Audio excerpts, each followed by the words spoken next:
Sebetulnya bukan gila, tapi memang itu realitas yang ada di masyarakat. Yang biasanya orang ini biasa kesehariannya seperti itu, tapi ketika sudah masuk digambar di Baligo itu terkesan ahli, bijaksana, ya malaikat. Padahal kita tahu orang ini seperti ini. Kenyataannya, ya bukan mensejahterakan rakyat, tapi berpihak pada dirinya sendiri dan kelompoknya. Ini udah jelas. Iyalah, minimal ada kayak poster-poster film lah minimal. Indah gitu.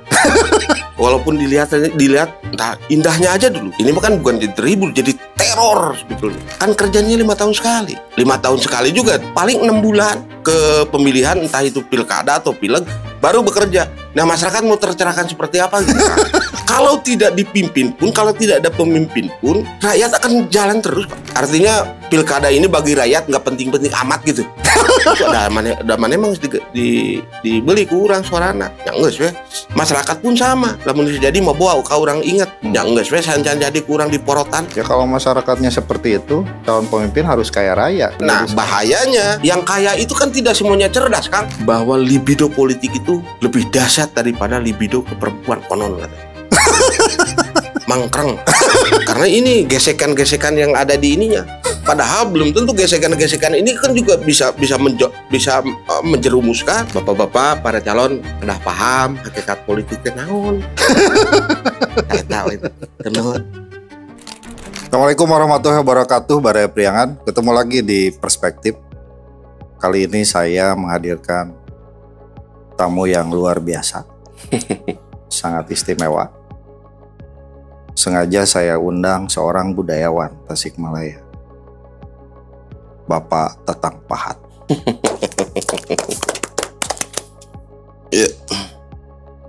Kenapa saya undang budayawan? Tentu saja kita menghadirkan perspektif lain persoalan politik ini. Karena persoalan pilkada merupakan hajat hidup orang banyak, ya, termasuk budayawan. Betul. Memiliki perspektif sendiri. Ya. Kang Tatang Pahat ini aktif, rajin menulis artikel, mengkritisi, menyampaikan gagasan, pikirannya yang kadang rada nyeleneh gitu, agak sedikit gila. Gimana Om? Iya, terima kasih. Assalamualaikum warahmatullahi wabarakatuh. Selamat berjumpa di Baraya Priangan. Sebetulnya bukan gila, tapi memang itu realitas yang ada di masyarakat sebetulnya. Kalau kita melihatnya itu seperti melihat apa ya? Ketika melihat boleh dibilang kontestasi, cara penyampaian bagaimana supaya mereka itu diterima di masyarakat, tapi sodorannya itu menurut saya itu tidak bagus. Artinya gini, apapun alasannya, ketika itu sudah disodorkan di masyarakat, ya tolong dihitung juga estetikanya, dihitung. Misalkan di Baligo ya, estetikanya dihitung, misalkan artistiknya dihitung. Yang selama ini kita melihat itu juga malah jadi mengganggu sebetulnya, mengganggu pengguna jalan khususnya. Dan tidak sedikit gara-gara Baligo itu juga banyak kecelakaan di lalu lintas gara-gara Baligo itu. Tapi kalau menarik mah mungkin tidak. Mungkin juga si pengendara itu tiba-tiba berhenti dulu, melihat dulu, membaca dulu, oh ini menarik. Nah, selama ini kan seperti itu. Kalau kita lihat ya. Terus ujug-ujug gitu. Misalnya orang ini biasa kesehariannya seperti itu, misalkanlah kesehariannya ya biasalah seperti kita. Tapi ketika sudah masuk digambar di Baligo itu terkesan ahli, terkesan bijaksana, ya malaikat. Padahal kita tahu orang ini seperti ini. Kan itu juga mengingkari dirinya sendiri gitu.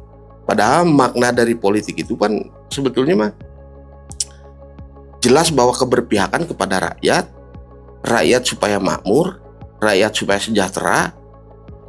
Nah, ini kan tidak berbanding lurus dengan itu. Kenyataannya tidak berbanding lurusnya sebelah mana? Ya bukan mensejahterakan rakyat, bukan berpihak kepada rakyat, tapi berpihak pada dirinya sendiri dan kelompoknya. Ini udah jelas. banyak misalkan banyak kejadian-kejadian yang memang yang menurut saya kelihatannya anomali gitu. Ih, kok begini? Itu kira-kira kalau pandangan dari sisi lain. Tapi ada hal yang tidak bisa ditolak juga, bahwa ini adalah betul, bahwa ini adalah pesta rakyat. Apapun alasannya, partisipasi rakyat itu kan mutlak. Yang tidak setuju ya bagaimana mensukseskan ini. Yang pada akhirnya di kelompok kita gitu, kelompok kami itu ya udahlah, kita nyari terburuk dari yang paling buruk, akhirnya kan gitu, kan tidak bagus itu. Gitu kita kira-kira Bung Muhajir. Kira-kira seperti itulah pandangan ini gitu. Gitu. Ya realitas konkretnya kan seperti itu. Dan kita mah menangkap ini aja, menangkap dari realitas yang sesungguhnya, kita coba ditangkap dalam bentuk tulisan, dalam bentuk ya bukan sedikit protes ya. Ya konsekuen lah gitu. Konsekuen terhadap hakikat politik, walaupun ya kita tidak pungkiri bahwa di dalamnya itu ada intrik, ada segala macam. Tapi jangan sampai rakyat dikorbankan gitu. Gitu kan. Jangan tipu-tipu juga ya. Oh iya jelas. Yang biasanya pakai peci. Lah itu yang tidak biasa pakai peci, ujung-ujung pakai peci. Nah, yang gitu. Bener itu. Makanya seolah-olah seperti malaikat yang suci, yang tidak biasa senyum, ujung-ujung senyum. Dan senyumnya itu kelihatan gitu. Yang tidak pernah senyum tiba-tiba dipaksa senyum. Jadi senyumnya itu kelihatan dipaksakan gitu. Kayak senyum tapi bukan senyum, ini mah dipaksakan ini mah gitu. Lalu dari narasi awal ini, ya ini udah ngegas, ngopi lah bro. Nah, siap. Mimiti guys ngegas bro. Sudah naon. Ya memang itulah kenyataannya. Apalagi. Jadi Bung Tatang ini merasa semacam diteror secara psikologis dengan gambar-gambar yang berserakan hari ini gitu. Iya, masyarakat ini kan sudah sudah susah sedemikian rupa. Iya kan? Ya jelas lah, ini mah realitas. Kontribusi misalkan bansos itu juga bermasalah. Pokoknya mah segala sesuatu yang memang itu kebijakan pemerintah, yang jadi korban itu masyarakat. Artinya masyarakat stres gitu kan. Tiba-tiba dilihatkan foto-foto yang seperti itu kan lebih stres.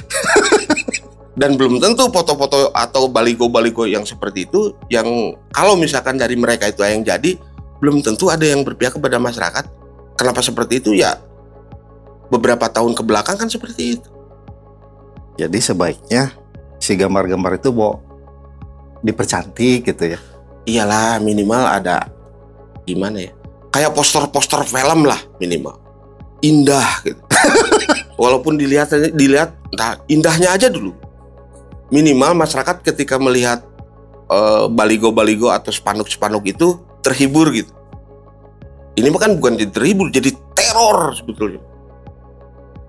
Dan tadi di belakang kita pernah ngobrol sedikit, padahal masyarakat itu kan ditentukan hanya 5 menit sebetulnya.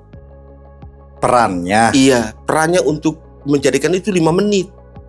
Tapi ya 5 menit itu, nah proses menuju 5 menit ini yang memang harus firmwek sedemikian rupa supaya nantinya tidak salah memilih. Kalau memang maaf nih, partai-partai itu juga harus ikut memberikan pemahaman sedemikian rupa ke masyarakat. Partai gitu. harus inilah. Ya karena kita ngelihat kan kerjanya partai kan 5 tahun sekali. Ya. Padahal yang 5 tahun itu, 5 tahun yang berjalan itu kan kesempatan buat para partai untuk menginikan masyarakat tuh, mencerahkan masyarakat, memberi pemahaman tentang politik. Kan kerjanya 5 tahun sekali. 5 tahun sekali juga, tidak 1 tahun full, tidak 1 tahun tahun kelima full, tidak. Paling 6 bulan. 6 bulan ke pemilihan, entah itu pilkada atau pileg, baru bekerja. Nah, masyarakat mau tercerahkan seperti apa gitu? Iyalah. Wah, kacau. Kacau. Ya, tapi iya benar-benar. Iya, cok. Ada pengkaderan partai segala macam, ke masyarakatnya mana? Padahal objek itu masyarakat. Jadi yang terjadi hari ini bukan partai politik mencerahkan masyarakat atau tokoh-tokoh politik mau nyalon mencerahkan masyarakat. Iya. Tapi mereka malah neror. Teror masyarakat melalui gambar, melalui bansos, teror melalui uang gitu kan. Iya, gitu. Dan itu bahaya. Bahaya untuk keberlangsungan. Jadi saya curiga, Kang. Curiga ini orang-orang yang mau, katakanlah mau nyalon ya, calon-calon ini paham nggak politik gitu? Hakikat politik paham nggak? Nah, kalau ya mau belajar dulu gitu, politik itu apa gitu. Ada yang saya tahu politik itu bukan seperti ini. Ya hakikat politik yang ini nggak seperti ini. Ya kalau kita tarik sejarah kan politik itu bahasa politik itu dari kota ya, dari salah satu kota, polis. Betul, di situ ada perebutan kekuasaan. Tapi setelah berkuasa, bagaimana menata si kota itu supaya kota itu makmur, sejahtera, artinya keberpihakan terhadap rakyat. Nah, ini mah tidak gitu. Ambil aja kekuasaan dulu. Jadi kepotong sebetulnya mah. Sejarah ini kepotong mereka itu. Hanya sampai berebutnya aja. Iya, gitu. Betul, itunya perebutan kekuasaan. Ya, sepakat gitu. Tapi tidak, di situ juga kan koma sebetulnya. Ada lanjutannya. Untuk menata kota itu, untuk menata daerah itu supaya makmur, sejahtera, nyaman, dan keberpihakan terhadap masyarakat yang ada di kota ini, di kota itu. Nah, ini makan tidak. Pertamanya, wah ya seperti iya gitu. Jika maksudnya. Nah, jika terus konsekuenitas lah gitu. Politisi itu harus konsekuen bener ketika berbicara tentang kejujuran, kesejahteraan. Kan begitu. Ketika mau ditanya, ketika mau akan jadi makan seperti itu. Kita akan berpihak kepada rakyat, mensejahterakan rakyat, membebaskan bansos, membebaskan BPJS dan sebagainya, bantuan dan sebagainya, insentif. Gitu. Nah, itu kenyataan konkretnya setelah dia jadi. Ada nggak? 5.000 wirausaha baru gitu. Nggak ada, Kak. Lapangan kerja mudah. Nggak ada. Pada kenyataannya nggak ada. Artinya rakyat itu kalau tidak dipimpin pun, kalau tidak ada pemimpin pun, rakyat akan jalan terus kok. Oh. Auto. Iya. Kalau tidak ada, misalkan tidak ada bupati, tidak ada wali kota, jalan saya yakin. Karena mereka sudah punya ini tersendiri, punya survive tersendiri. Justru adanya yang seperti ini, nah, keterhambatan mereka itu ngegeduk gitu. Saya yakin tidak ada pemimpin pun masyarakat itu akan hidup dan akan sejahtera. Selama ini perannya mana? Program-program pemerintah yang pada akhirnya kan di bawah jadi ribut. Belum ke sini. Contoh misalkan di kampung-kampung, nyantai-nyantai saja. Itu kalau saya lihat. Artinya pilkada ini bagi rakyat nggak penting-penting amat gitu. Ya kalau memang seperti itu, iya dong. Iya. Karena tidak ada itu pun jalan. Karena kita itu sudah dibentuk sedemikian rupa, punya kearifan tersendiri, punya moral tersendiri, punya etika masing-masing, dan itu juga dijaga betul oleh rakyat gitu. Nah, ini yang merusak itu justru ini gitu. Ya nggak apa-apa lah saya ngomong gini. Aku setuju sih. Gitu. Setuju. Kalau saya gitu. Bisa jadi masyarakat mah cukup punya RT aja ya. Iya. Jalan ke masyarakat. Asli jalan. apalagi di kampung-kampung ya. Apalagi segala bayar sekarang. Iya dong. Sekolah tetap bayar gitu ya. Ya mereka juga sebetulnya harus Rumah sakit tetap bayar gitu kan. Tentu nama. Betul. Beli obat gering tetap bayar. Gitu. Tapi apapun alasannya, memang ini sebagai pesta kita juga harus, karena kita ikut juga warga, gitu. Ya, ikut warga negara Indonesia yang baik, ikut juga. Tapi ini sisi lain. Ya omongan ini juga mungkin jadi bahan bagi mereka bahwa konsekuen itu jelas diperlukan. Ketika ngomong A pada saat belum jadi dan setelah jadi ya harus A dong. Ya jangan pagi tempe sore tahu. Iya gitu. Nah itu. Mending pagi tempe sore tahu itu kacang-kacang, tapi pagi tempe sorenya misalkan sayur jauh. Nah ini kan jauh. Mending lah tahu tempe mah ada irisannya. Ininya lah dari kedelai ya. Ada irisannya. Tapi kalau misalkan tiba-tiba hari ini tempe atau siang tempe, malamnya tiba-tiba jus, kan itu, dan itu fenomena yang terjadi. Itu kan? Iya. Apalagi? Aku sih mending mendengarkan aja daripada banyak nanya. Ya itulah. Terus apalagi misalkan sekarang ini gimana ya? Dampaknya ya ini kan yang paling bahaya itu dampak kepada masyarakat itu yang ini sementara yang tertinggi itu kan kemanusiaan bagaimana ini harmonis dan sebagainya. Nah justru dengan adanya ini tuh juga akan di masyarakat itu, apalagi misalkan nantilah setelah terjadi pasangan ini, iya, pasangan ini menjelekkan ini. Yang korban masyarakat. Nah sementara kalau mereka jadi maka di sana itu ngopi bareng. Kan bahaya itu. Iyalah.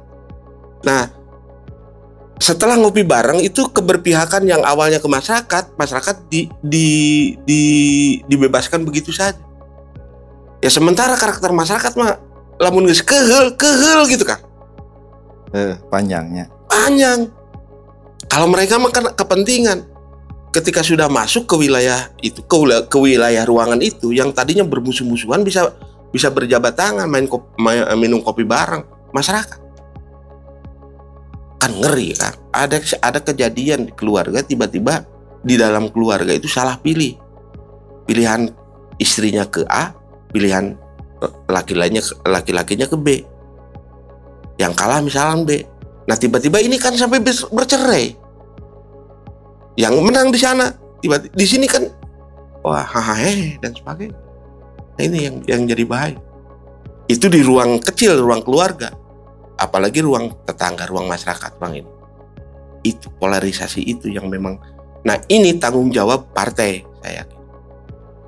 Saya punya keyakinan tanggung jawab partai, artinya membina masyarakat itu tentang perpolitikan itu harus dibina dari sedini mungkin gitu. Dibina supaya ketika masuk ke wilayah misalkan tahun politik ini tidak terjadi hal yang seperti ini, karena memang sudah biasa. Ini makan dadak-dadakan. Apalagi kemarin yang pileg kan ngeri. Oke, ada beberapa catatan penting yang aku highlight ya. Yep. Pertama, teman-teman budayawan lah ya Kang Tatang melihat ini para calon pemimpin nggak paham soal hakikat dari politik itu sendiri. Berdasarkan pengalaman mungkin ya yang sudah-sudah juga seperti realitasnya memang si politisi ini nggak paham politik, sehingga politik ini seakan-akan hanya sebuah proses berebut kekuasaan tanpa membicarakan setelahnya. Yaitu bagaimana menata, membangun, dan lain sebagainya. Sehingga karena tidak paham, gitu ya, Kang Tatang melihat langkah politik pun jadi salah. Seharusnya ini merupakan pesta, yang mendidik masyarakat, mengedukasi masyarakat secara politik, masyarakat malah dihadirkan oleh teror-teror. Iya. Meskipun dalam bentuk yang sangat sederhana, Betul. gambar. Betul. Boyo, ya yang berestetika gitu gambarnya. Penempatannya yang pas gitu.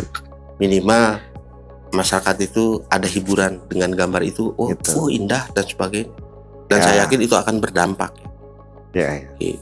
Lalu masyarakat sebenarnya tidak terlalu Ini penting amat. penting-penting amat Iya. soal pilkada ini. Iya. Siapa yang jadi pemimpin yang pada akhirnya nanti Apa? Aku mau tanya, apakah ini dasar yang menyebabkan apatisme masyarakat ini, yang menyebabkan perilaku brutal para politisi dengan melakukan politik uang? masyarakat itu sebenarnya, tapi tidak semuanya. Tapi saya memotret beberapa masyarakat sudah apatis sebetulnya. Dengan janji-janji salah satunya. Yang pada akhirnya masyarakat itu berpikir juga pragmatis, Kang. Karena politisi itu juga pragmatis. Ketika mengeluarkan, misalkan mengeluarkan duit untuk nyoblos dia, dan itu terjadinya katakanlah money politik, itu kan beberapa pemilihan ke belakang money politik yang pada akhirnya di masyarakat itu ada stigma masyarakat pupurihin kayak nggak jadi mal ingat-ingat nggak sesuai sancan jadi ku aing di iya yang di kurun we. Nah itu kan bahaya. Itu perilaku sebetulnya. Ketidakpedean politisi, saya yakin. Yang pada akhirnya dia mengambil jalan yang praktis. Nggak dibeli ke duit. Nantinya si politisi pun itu akan berpikir seperti itu. Ada mana emang dibeli kurang suarana. Yang enggak sebatas itu saja. Padahal kan tidak seperti itu. Masyarakat pun sama. Dia punya pikiran lamun jadi mau bawa kau orang ingat. Konstituen misalkan bawa ingat. Yang enggak sancan jadi kurang di porotan. Jadi siapa yang harus disalahkan? Ini kan bahaya. Partai politik kalau menurut saya.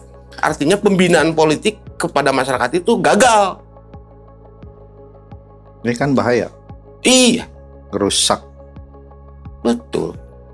Semua tatanan nilai.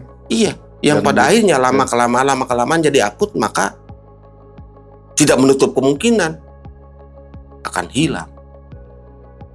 Ini kan tatanan nilai. Nah itu. Peradaban. Ya budaya lah. Betul. Itu yang kita lihat. Ada loh masyarakat yang seperti itu, yang ngomong seperti itu.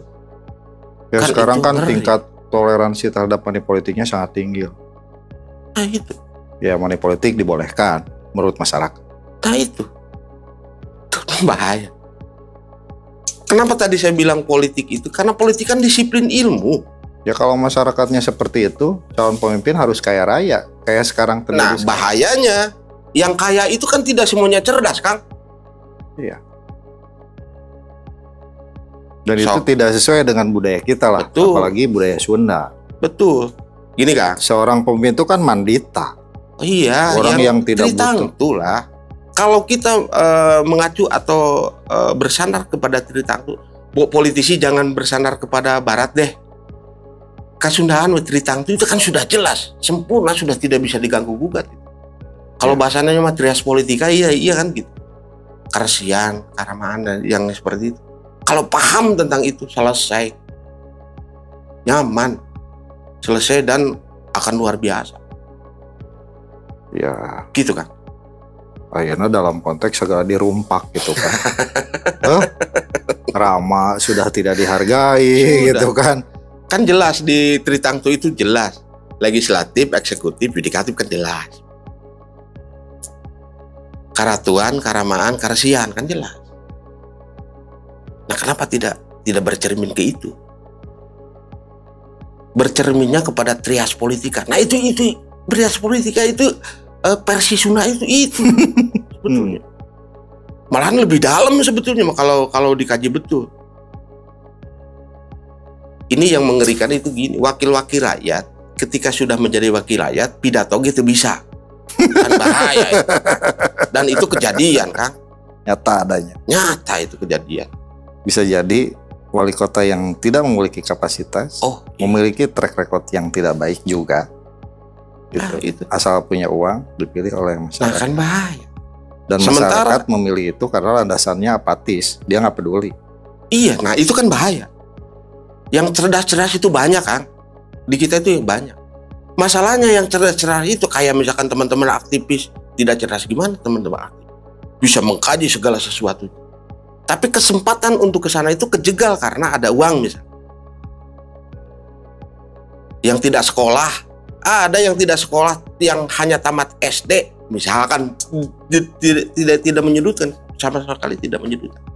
Tiba-tiba dia punya uang segala macam, tiba-tiba dia menyalonkan, terus jadi. Seperti apa? Sementara dia itu menjadi top, pembijak. Nah terus yang membisikinya kan asal bapak senang, kan bahaya juga itu, Kang. Dan itu realitas Tasikmalaya seperti itu. ya silakan lah dikaji dan itu memang ya karena kita makan melihat di lapangan, melihat tidak melihat sepihak, melihat masyarakatnya seperti apa. Terus kita kan ya bergaul dengan masyarakat tiba-tiba ngomong seperti ini.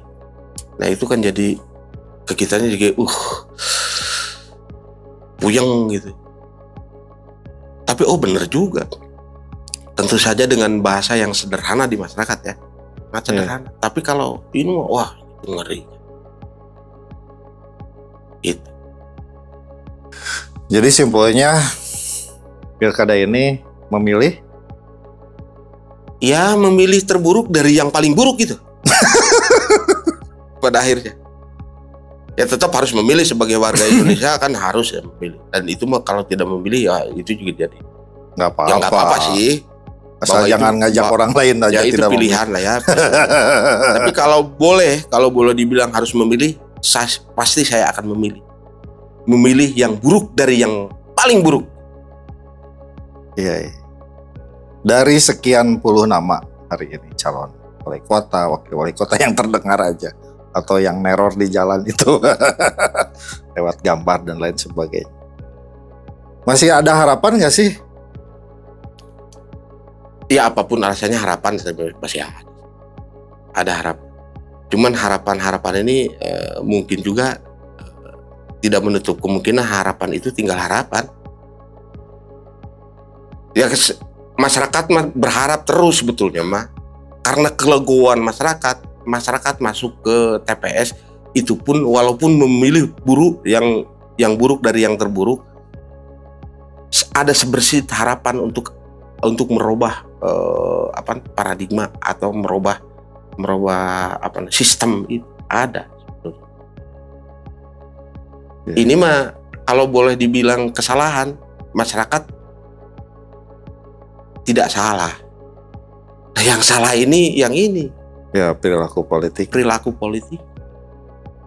Dan calon-calon juga belum tentu salah juga. Mungkin saja pembisik-pembisiknya nih yang ini juga. Iyalah. Tim sukses. Ya, pembisik-pembisiknya yang tim orek, segala macam. Yang pada akhirnya saya melihat ini seperti komedi hitam, dagelan. Maksudnya gimana? Ya tadi dibilang keseharian seperti ini tiba-tiba jadi malaikat kan aneh begitu. Misalkan kamu Hajir seperti ini tiba-tiba ketemu dengan saya, kamu Hajir pakai jubah, pakai peci, terus tiba-tiba ketawa deh. Terus dipaksakan. Saya juga aneh ini, kenapa ini? Sakit apa enggak? Itu tidak gor. Nah seperti itu. Dan saya yakin hembusan angin di pinggirnya itu juga ya karena saya mendengar bahwa libido politik itu lebih dahsyat daripada libido ke perempuan konon katanya. Itu karena hembusan ini tiba-tiba udah gaceng, mangkreng. Tiba-tiba jadi mangkreng. Karena ini gesekan-gesekan yang ada di ininya. Padahal belum tentu gesekan-gesekan ini kan juga bisa menjerumuskan atau memang benar. Ya, stimulasi buatan. Iya. Jangan sampai ke calon-calon nih. Jangan sampai hati-hati tong keluar bahasa. Ya, ke calon nih. Jangan sampai terlalu percaya kepada tim sukses ring 1, ring 2, ring 3. Bohong itu. Semuanya itu ada kepentingan. Artinya harus jernih-jernih memilih dan harus banyak mendengar dari masyarakat. Jangan hanya mendengar dari tim-tim sukses. Kadang-kadang tim sukses itu juga yang menjatuhkan. Gitu. Iya.